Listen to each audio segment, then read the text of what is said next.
Dikongsikan cabaran yang terpaksa dialami oleh pihak kerajaan untuk memastikan agar bekalan vaksin sentiasa mencukupi. Jaminannya sudah ada. Anda cuma perlukan tanggungjawab anda sekiranya mendapat janji temu menerusi aplikasi MySejahtera. Hadirkan diri anda ke PPV yang telah pun dinyatakan. Okey, masih lagi sebenarnya kita ingin bercakap berkenaan dengan COVID-19 ini. Cuma sekarang ini kita berikan penumpuan sedikit ke arah teknikaliti, terutamanya di fasiliti-fasiliti kesihatan. Hari ini kita ingin bercakap berkenaan bagaimana aspek pengudaraan terutamanya di fasiliti kesihatan, sebab kita dapat lihat sekarang ini bagaimana sesaknya fasiliti kesihatan dipenuhi dengan pesakit-pesakit COVID-19 dan virus juga dalam erti kata lain akan meningkat di kawasan-kawasan tersebut, dan kawasan itu adalah satu kawasan yang tertutup. Jadi kita tahu bagaimana sebenarnya kawasan yang tertutup ini boleh meningkatkan lagi kadar keberjangkitan virus COVID-19. Jadi hari ini tiga tetamu di studio kami bawakan untuk bercakap berkenaan dengan topik ini. Selamat datang diucapkan kepada Engineer Dr. Khairul Azmi Kamaluddin selaku Timbalan Pengarah Kanan Perkhidmatan Bahagian Perkhidmatan Kejuruteraan KKM Putrajaya. Juga di tengah ini kami bawakan iaitu Engineer Teknologis Muhammad Hisam Saad selaku Ketua Penolong Pengarah Jurutera Mekanikal KKM Putrajaya.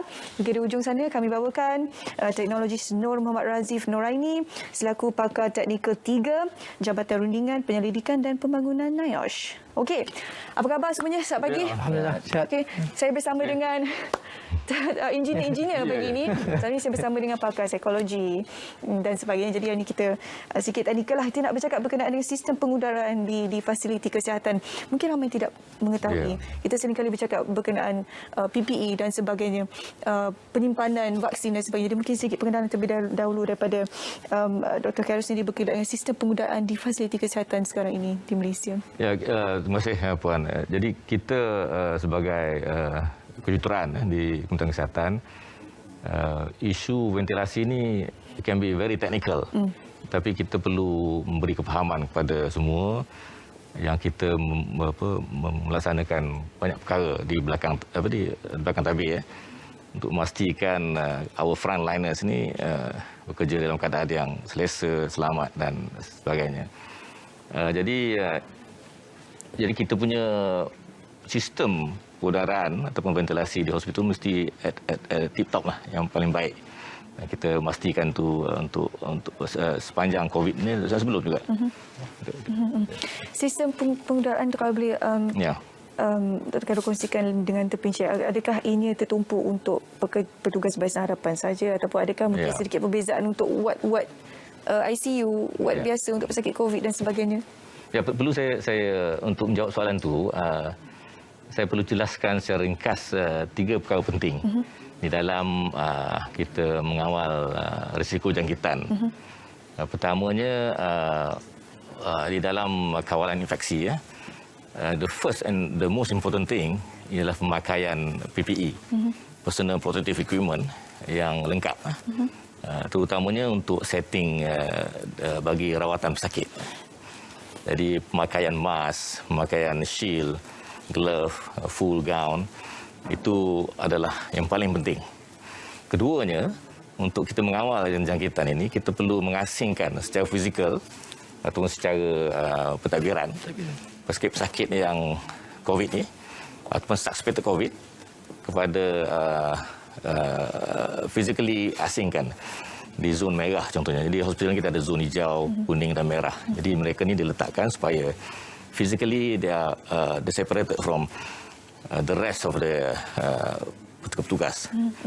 Dan ketiganya iaitu menjawab soalan Puan tadi adalah dari segi sistem ventilasi pengudaraan. Jadi kita memang sebelum penularan COVID pun kita memang pastikan sistem ventilasi di hospital itu sesuai dengan keadaan rawatan pesakit. Sebagai contohnya, kalau zon merah tu di mana pesakit COVID ditempatkan, kita pastikan penyelenggaraan pengudaraan ataupun the air change, ventilation dia punya pertukaran udara dia memenuhi standard-standard yang ada.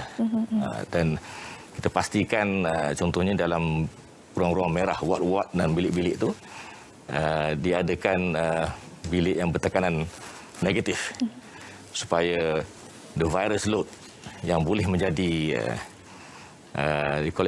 droplet nuklei halus dan ringan dan dia boleh berterbangan terampai di udara tu dikeluarkan secepat mungkin supaya tidak ada risiko daripada jangkitan dari udaraan.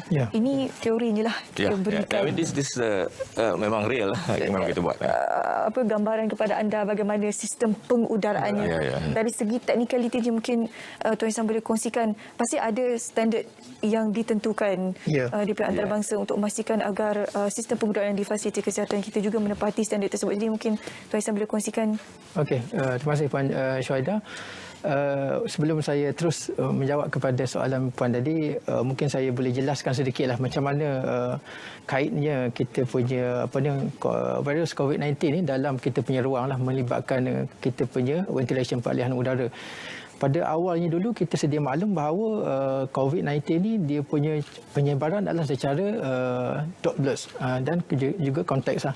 Jadi kebelakangan ini kita merujuk kepada garis panduan yang dikeluarkan oleh WHO.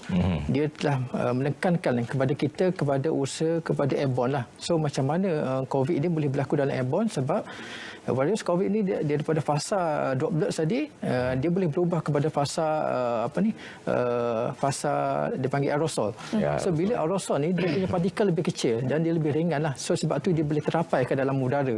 So bila terapai dalam udara, bila kita berada dalam confined enclosed area, kawasan yang bertutup, dan kawasan yang kita ada tu mungkin dalam kawasan berhawa dingin yang kita semula dia ada recirculating air, so itu menyebabkan chances untuk berlakunya penyebaran COVID-19 di kawasan tersebut tinggi sebab kita punya kepadatan virus tu di kawasan tersebut telah tinggi. Viral load. So dalam usaha untuk kita mengurangkan untuk kita kontrol penyebaran COVID-19, kita merujuk kepada garis panduan yang standard, yang international standard macam WHO, ASHRAE, CIPC dan lain-lain rujukan lah yang kita refer.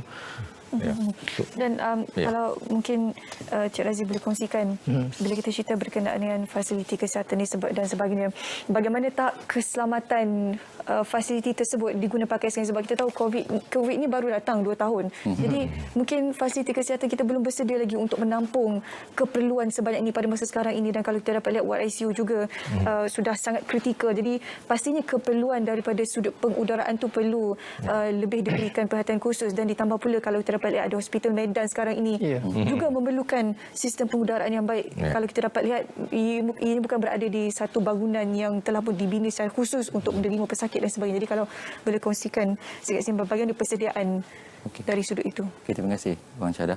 So suka untuk saya merujuk kepada perundangan yang ada di Malaysia di bawah Akta Keselamatan dan Kesihatan Pekerjaan 1994. Di bawah Seksyen 15, 17 dan 18 menyatakan tanggungjawab majikan dan juga pekerja untuk menjaga, ada juga berkenaan dengan penghuni bangunan. So saya rasa amat jelas di peringkat KKM sekarang menyediakan fasiliti yang saya rasa Malaysia sangat tahu. Okey, rakyat Malaysia sangat tahu kita mempunyai fasiliti yang terbaik di dunia. So bila mana pandemik ni berlaku di Malaysia, dia satu yang baik untuk sistem fasiliti kesihatan ini, yang mana kita menguji sama ada kita bersedia atau tidak.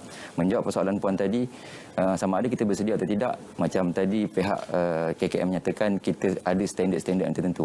So apakah yang menjadi kekangan di Malaysia adalah kita ada pelbagai reka bentuk hospital, sama ada di pedalaman, di bandar dan sebagainya.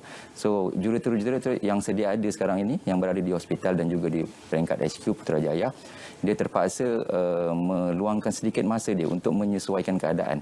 Standard ni kita tak boleh nak pakai mungkin daripada WHO dan sebagainya, nak pakai secara terus sebab dia mungkin tidak sesuai dengan keadaan semasa. So juruterus ini akan mengadaptasi standard ni. So dari segi keselamatan dan kesihatan di Malaysia, hospital sedia ada.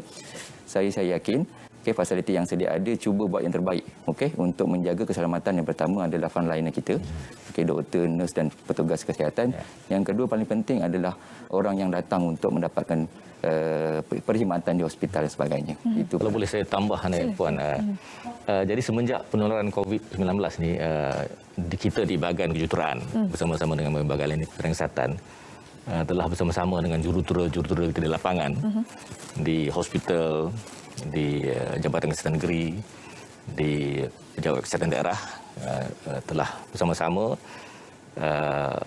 untuk memastikan pelaksanaan usaha untuk memastikan kita punya sistem ventilasi di hospital ni diselenggara, beroperasi dengan baik, selamat. Tujuan dia supaya kita punya frontliner ni dapat melaksanakan tugas dia dengan baik dan penjagaan kesihatan yang dengan baik. Jadi selain daripada itu, kita juga memberikan khidmat nasihat teknikal kepada lain-lain organisasi seperti PKRC di MIPS, seperti pusat-pusat kuarantin. Kita bagi khidmat nasihat teknikal because kita ada berbagai bidang kejuruteraan. Kita ada mechanical, electrical, biomedical untuk peralatan, jurutera kesihatan umum. Kita ada pelbagai yang saya tak mention sini lagi. Civil, okey. Jadi mereka ni akan memberikan nasihat-nasihat teknikal. So kita mempunyai pengalaman yang dalam mengenai isu bukan saja isu ventilasi, isu-isu lain seperti kita sediakan bas ambulans. Yang kita sediakan gas perubatan untuk merawat pesakit-pesakit yang dibawa daripada MIPS ke Hospital Sungai Buloh. Dan kita letak gas perubatan untuk kategori 3, 4 dan sebagainya. Kita buat sediakan fasiliti tambahan untuk ICU, Intensive Care Unit, yang bertekanan negatif. Jadi kita ada di beberapa hospital, tambah lagi wad-wad ini sebab tak cukup sekarang kan. Pada masa yang sama kita buat juga field hybrid ICU. Hybrid ICU. Dan pengebosuaian wad-wad yang sepatutnya bukannya untuk COVID, tapi kita ubah suai, keadaan dia tambah gas perubatan. Kita pastikan gas perubatan ini mencukupi untuk pesakit, untuk hospital, dan itu kita buat semenjak even sebelum penularan ini berlaku. Jadi ini amat penting untuk keselamatan dan keselesaan petugas dan juga pesakit kita. Persediaannya perlu dilaksanakan sebelum perkara itu berlaku. Persediaannya perlu direncanakan, dan kita akan berbincang dengan lebih lanjut sebenarnya bagaimana sebenarnya halangan dan juga cabaran yang perlu dilalui oleh mereka ini untuk memastikan agar sistem pengudaraan di fasiliti kesihatan kita sentiasa terjamin. Tapi sebelum itu kami nak bawa anda ke Continuous terlebih dahulu. Ini merupakan berita radio visual yang kami bawakan untuk berkongsi pada anda berkenaan berita terkini. Jadi kita terus saja bersama dengan rakan penyampai di Continuous. Kami hubungi menerusi panggilan Skype hari ini iaitu Dr. Muhammad Zaidi Mat Zambri selaku Pensyarakanan di Jabatan Kewangan dan Perbankan, Fakulti Perniagaan dan Perakaunan, Universiti Malaya UM. Assalamualaikum, selamat pagi. Waalaikumsalam, apa khabar? Syuhada, Teres. Khabar baik, Alhamdulillah. Okey, Doktor, mungkin untuk permulaan bagi perbincangan kita, bagaimana untuk kita berkongsi dengan penonton Sahabat Pagi Malaysia hari ini untuk mereka mengawal perbelanjaan mereka. Mungkin dua definisi antara keperluan dan juga kehendak di kala pandemik ini. Mungkin ramai di luar sana tidak boleh memberi satu penilaian yang cukup mantap untuk memastikan adakah barang ini satu keperluan ataupun kehendak untuk mereka. Jadi mungkin sedikit tip yang boleh dikongsikan oleh doktor terlebih dahulu. Silakan. Baik, bismillahirrahmanirrahim. Assalamualaikum warahmatullahi wabarakatuh dan selamat pagi pada Terence dan rakyat Malaysia yang menonton SPM. Pertama sekali saya perlu buat satu disclaimer ataupun penafian sebab tiada satu nasihat yang sesuai untuk sesemua kerana setiap individu tu mempunyai keunikan bagaimana cara dibesarkan, latar belakang sosioekonomi yang berbeza. Macam saya, syukur alhamdulillah masih lagi diberikan gaji dan ada pendapatan. Tetapi rakyat Malaysia di luar sana ramai yang telah diberhentikan kerja. Jadi ada satu common unifying theme untuk kita tanya diri kita. Untuk kita bezakan antara keperluan dan kehendak. Bolehkah saya hidup tanpa barang ataupun servis ini? Sekiranya tidak, ini ialah satu keperluan. Sekiranya ia ialah satu kehendak. So bagaimana kita nak bezakan antara kedua-dua ni? Keperluan ialah sesuatu barang ataupun servis yang kita perlu untuk kelangsungan hidup.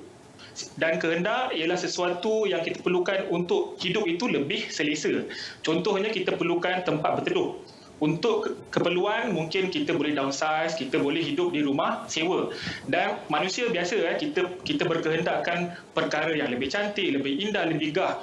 Contohnya kita berkehendakkan rumah yang lebih besar, bilik air yang lebih cantik, kamar tidur yang megah contohnya.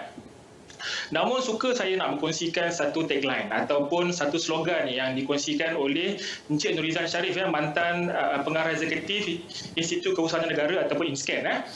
Hidup tanpa rompol. Apa itu hidup tanpa rompol? Kita tahu langsir ada dua jenis, satu rompol, satu yang tanpa rompol. So tapi kedua-duanya melakukan tugas yang sama, iaitu menjadi lansir, menghalang orang melihat ke dalam ataupun mengelakkan cahaya matahari masuk. So dan selari juga dengan pesanan Nabi SAW melalui hadisnya, jadilah kamu di dunia ini seakan-akan kamu ialah orang asing ataupun seorang pengembara. So hidup tu kena simple. Saya bukan nak bersyarah di sini, tapi nak kongsi hidup kita boleh untuk simple. Tapi bukannya kita tidak boleh menidakkan fitrah seorang manusia untuk belanja mengikut kehendak, tapi memerlukan kepada realignment ataupun penjajaran semula. Suka saya berkongsikan analogi dan contoh yang mudah dengan pada saya. So bila kita hidup, kita bawa kereta contoh, kereta akan sengit sebelah kiri ataupun kanan, sebab ada lubang, ada langgar batu. So bila hidup ni didepani masalah ataupun kita mendepani masalah, kita kena realign balik kita punya belanjaan. Kita kena senaraikan belanjaan kita yang mana keperluan dan yang mana kehendak. Sekiranya ada kehendak, kita mungkin boleh downgrade. Alright? Terence, Syuhada? Dan untuk itu kita juga melihat kepada segmen masyarakat yang dahulunya hidup berdasarkan kehendak ataupun berada dalam lingkungan T20 dan kini terpaksa downsize sehingga mungkin M40 dan mungkin lebih teruk lagi keadaan mereka. Sebagai contoh, juruterbang yang dahulunya memang bergaji besar tetapi kini gaji mereka dipotong sehingga 90%. Dan hanya tinggal 10% saja daripada gaji itu.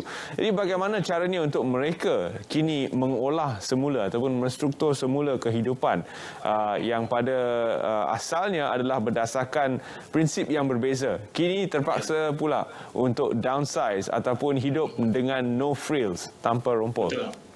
Alright. Bila saya lakukan kajian, satu soalan yang saya sering tanyakan, sekiranya tuan-puan mempunyai pinjaman perumahan, contohnya, satu belanja sangat besar, mungkin 30%, 40% daripada kita punya pendapatan. Bila saya tanyakan soalan yang mudah, berapakah interest ataupun profit yang dikenakan ke atas pinjaman ataupun biayaan rumah tersebut? Tak tahu. Berapakah bayaran bulanan? Tak tahu. Jadi sifat yang mudahnya kita kena ambil tahu kita punya duit. Sebab apa? Saya suka kongsikan contoh soalan yang ditanyakan kepada saya. Beliau seorang non-Muslim. Saya tanya, tuan seorang Muslim? Ya, saya cakap. Adakah Muslim merupakan seorang khalifah? Ya.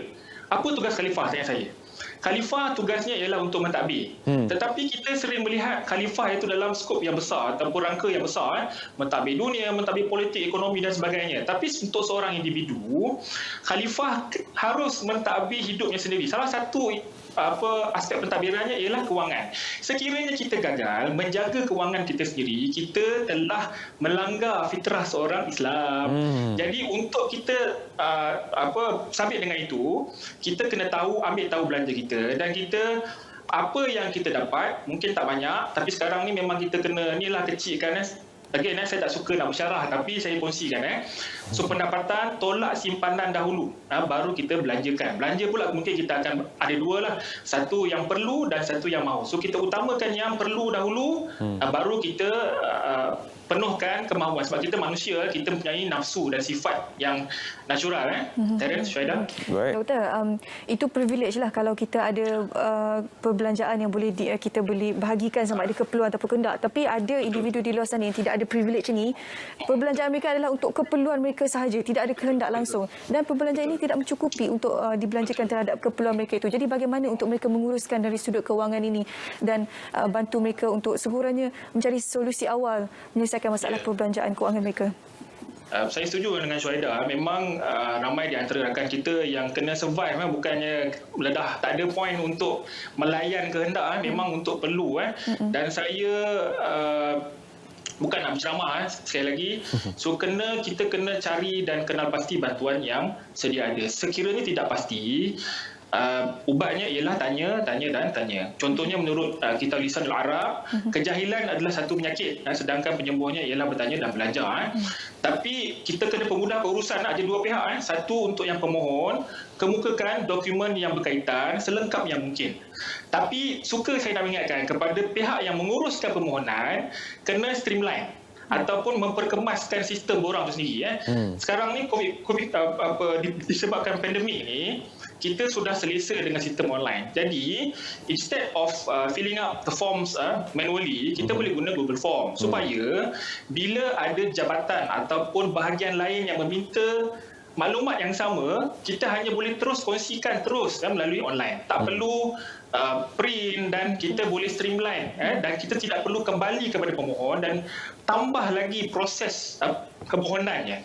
Sebab mereka perlukan wang dengan kadar yang segera supaya untuk melangsungkan kehidupan, bukannya untuk keselesaan hidup. Ada Syuhaidah? Bantuan-bantuan yang diterima ini sudah pasti kita sedia maklum bahawa perbelanjaan mereka pun ada keperluan-keperluan yang sudah sedia ada. Namun apabila kita lihat kepada situasi di mana PDPR dilangsungkan, ada pula perbelanjaan baru yang timbul, iaitu pembelian gadget dan infrastruktur kelengkapan internet dan sebagainya. Bagaimana untuk mengurus perbelanjaan tambahan yang timbul secara mengejut tatkala kita menghadapi situasi yang agak sukar ini? Kalau pada hari-hari biasa sekalipun dikatakan rakyat Malaysia simpanan hanya untuk 6 bulan sahaja, apatah lagi bila keadaan pandemik ini di mana simpanan mungkin sudah habis digunakan. Saya tidak nampak sebab parent ataupun ibu bapa telah berusaha sehabis baik. Sekarang tiba masanya untuk ada sektor dua, satu sektor kerajaan dan sektor swasta. Kedua-duanya harus menggembelingkan tenaga membantu rakyat. Contohnya macam skim komputer riba yang dipinjamkan oleh saya tak pasti nama yayasannya, masih lagi belum didapat, masih belum diterima oleh ibu bapa. Jadi dan sektor ketiga juga boleh memainkan peranan, contohnya macam NGO. Dan saya sebab ibu bapa memang dah habis putus usaha, dah habis usaha baik, dan bukannya mereka mengkehendakkan atau sukanya mereka untuk meminta-minta. Jadi di mana ruang kosong, lompayan kosong, tidak agensi kerajaan, agensi swasta dan juga pihak sektor ketiga perlu memainkan peranan supaya kita tidak boleh, contoh saya baca 2 hari selepas, kita nak mendenda pula mereka yang murid-murid yang gagal menghadiri PDPR, which is ridiculous to me. Sebab it is not their fault entirely, bukan salah mereka. Jadi bila bercakap mengenai bantuan seperti komputer riba contohnya, memang tak dapat tidak Kementerian Pelajaran, pihak-pihak swasta, sebab pihak-pihak swasta apabila mereka melakukan sumbangan-sumbangan seperti ini, mereka boleh mendapat pelepasan cukai. Maknanya ada kelebihan terhadap mereka, bukannya mereka membuat. Of course lah mereka boleh advertise ini sebagai CSR ataupun corporate social responsibility, tapi mereka juga mendapat pelepasan cukai. Jadi saya menyeru sektor ketiga dan pihak swasta dan kerajaan untuk sama-sama membantu ibu bapa menjalani PDPR dengan berkesan. Syuhaidah, satu lagi bila kita cerita berkenaan pandemik, kita tak tahu bila ini akan berakhir. Kita masih lagi berada dalam fasa pertama, fasa keempat mungkin jauh lagi, tapi itu hanyalah plan saja. Kita hanya mampu merancang, Tuhan yang menentukan bilakah ini akan berakhir. Jadi perancangan kewangan di masa hadapan itu untuk mereka yang sedang tersepit sekarang ini, tidak mempunyai kewangan yang kukuh dan pinjaman bantuan yang diberikan ataupun moratorium yang diberikan juga mungkin tidak boleh membantu secara sepenuhnya. Apa perkara yang perlu mereka lakukan? Allahumma salli Muhammad. Saya tiada nasihat yang lebih sesuai sebab saya berada dalam situasi yang beza. Jadi saya tidak boleh menyatakan kepada kawan kena buat macam ni, sekian. Kerana saya tidak berada dalam tempat mereka. Tetapi untuk pelajaran untuk masa hadapan, sekiranya kita pernah pergi ke kelas-kelas pengurusan kewangan, mereka sering menyarankan yang kita perlu ada tabung kecemasan. Ada yang 3 bulan, ada yang 6 bulan, ada yang 12 bulan. Tetapi pandemik COVID-19 ini telah menjungkirkan ke semua nasihat-nasihat yang diberikan oleh pakar perkembangan ni sebab dia menjungkirkan kita punya hidup atas bawah atas Jadi berbalik kepada kita punya pengalaman. Menghadapi COVID-19 ni, saya insya-Allah saya berdoa agar semua rakyat Malaysia tabah kita boleh tahan sekejap supaya kita maju ke hadapan. Tapi untuk ke hadapan sekelak, kita ambil pengalaman kita masa COVID-19 ni dan kita ambil ibrah ataupun pengajaran untuk ke depan. So kalau kita rasa keluarga kita perlukan 3 bulan, so kita simpan 3 bulan ataupun lebih. Kalau 6 bulan, maknanya 6 bulan ataupun lebih. Kita lebih mengetahui keadaan ekonomi keluarga kita. Tapi keperluan untuk menyimpan tu tetap ada. Cuma sekarang ni biasalah. Sebab kita belum nampak lagi cahaya di ujung terowong tu. Sebab kita sekarang nak survive sekarang kan. Tapi pengalaman ataupun pengajaran tu mesti kena ada. Sebab itu memang sebahagian daripada ajaran Islam kan, afala tatafakkarun, kena fikir ke tidak, kamu ni tengok ke tidak, maknanya memang kena ambil juga. Tapi saya maklum dan faham bahawa sekarang memang masa terdesak tapi bila saya cakap ni, saya banyak cakap mengenai atas kapasiti individu kan, tapi atas kapasiti kerajaan saya menyarankan sebab sudah tibanya kerajaan perlu menjadi kerajaan yang proaktif dan bukannya reaktif. Sekiranya kita tengok 20 tahun yang kebelakang ni, krisis kesihatan ialah bukan benda yang baru. Tahun 2020 COVID, 2018 kita ada MERS-CoV, 2013 kita ada sesama burung, H1N1 tahun 2009, SARS 2003, tahun 1999 kita ada Nipah dekat Negeri Sembilan. So maknanya krisis kesihatan ialah bukan benda yang baru, cuma sama ada dia endemik ataupun pandemik. Maknanya kita perlukan kepada garis panduan untuk menguruskan krisis kesihatan. Tetapi yang paling penting sekarang ni, pada masa hadapan, kita gunakan future studies ataupun kajian masa hadapan, di mana kita senaraikan apa senario ataupun fenomena yang boleh berlaku dan kita siapkan garis panduan ekonomi dan kesihatan untuk kita tackle. Supaya bila kita jadi lagi benda macam ni, which is I'm sure will happen again, sebab kita dalam dunia tanpa sepadan, semua orang boleh travel dengan freely. So memang krisis kesihatan akan berlaku sekali lagi. Kalau kita ikut trend, maknanya dalam even 20 tahun kita belum pergi ke 100 tahun lagi. Ada Spanish flu, ada Asian flu, macam-macam jenis flu, maknanya akan berlaku lagi. Supaya kita bersedia, jikalau ada pandemik lagi, maknanya kita dah siap sedia lah. Kita dah tak perlu bergantung kepada air sinar, kepada moratorium. Itu satu lagi, semoga hari ini dan besok ada air sinarnya dan ada moratorium automatik kepada B40 dan M40 insya-Allah.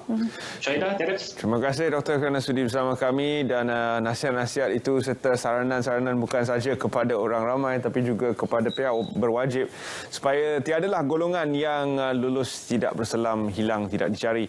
Seolah-olah tergapai-gapai mereka untuk mencari bantuan. Harapan kami semoga bantuan-bantuan ini dapat sampai terus kepada mereka tidak lama lagi insya-Allah. Terima kasih. Okey, itu dia banyak kami kongsi pada anda bagaimana anda boleh merancang perbelanjaan anda di kala pandemik ini. Seterusnya